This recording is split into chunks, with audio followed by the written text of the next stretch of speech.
Good day everyone and to all bag lovers out there. And for today's video ay ipapakita namin ang before and after ng suitcase na kailangan palitan ng zipper.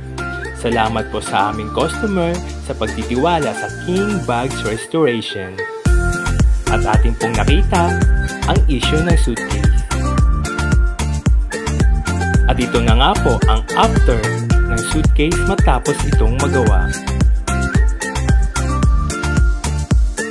Ating pong makikita ang kalidad at ganda na gawa ng aming mga artisan.